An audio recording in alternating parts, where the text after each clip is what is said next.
Hello and welcome. This is Today in the News. Here are the highlights.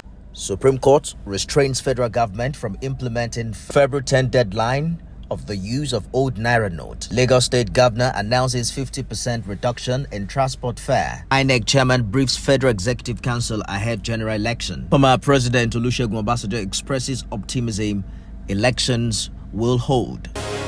The Supreme Court of Nigeria has restrained the federal government from implementing the February 10 deadline of the old 200, 500 and 100 Naira notes from being legal tender. Three northern states, Kaduna, Kogi and Zamfara, had in a motion ex parte filed on 3rd February prayed the apex court to halt the Central Bank of Nigeria's Naira Redesign policy. A 7-man panel of the Supreme Court led by Justice John Okoro in a unanimous ruling granted an interim injunction restraining the federal government, the CBN, commercial banks and co from implementing the February 10 deadline for the old 200, 500 and 1,000 Naira notes to stop being a legal tender. The court further held that the federal government and CBN, as well as commercial banks, must not continue with the deadline pending the determination of a notice on notice in respect of the issue on 15th February. By this ruling, the old Naira notes continue to be legal tenders in Nigeria. Lagos State Governor Babajide Sanwo-Olu has announced a 50% reduction in transportation fare using cowrie cards and starts to distribute food items to vulnerable residents from Thursday. The governor on Wednesday directed 50% fare reduction in all state-owned transportation services effective Thursday. Passengers using BRT buses, lag ride taxi scheme, first mile and last mile buses, as well as Lagos ferry services will enjoy the palliative for the next 1 week using their cowrie cards.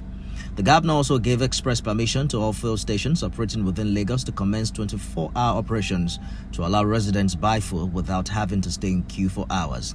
The controversy over the CBN currency exchange deadline, the governor said, has had dislocation effect on Lagosians, limiting their access to cash for daily transactions and making their means of sustenance difficult. The governor announced establishment of food banks in various parts of the state for distribution of food items to vulnerable families hit by the lingering crisis. 16 days to the 2023 presidential election, INEC Chairman Mahmoud Yakub has briefed the Executive Council of the Federation chaired by President Muhammadu Buhari. This is coming 2 days before an emergency meeting of the Council of State to be convened by President Buhari on Friday to discuss the national crisis ensuing from the new Naira and petrol scarcity, which has triggered pockets of protests nationwide. The INEC chairman had on Tuesday met the National Security Advisor Babangida Mungunu and the Central Bank Governor Godwin Emefiele, where he expressed concerns that the current cash crunch may affect the flow of logistics ahead of the elections. The INEC chairman received the assurances of the NSA on adequate security and that of the CBN governor on the availability of cash to aid logistics. Former President Olusegun Obasanjo has, however, expressed optimism that nothing would stop the February and March general elections from holding. He stated this against the backdrop of the concerns by Nigerians that the election might be postponed following violent protests in some parts of the country as a result of scarcity of the newly redesigned Naira notes and fuel.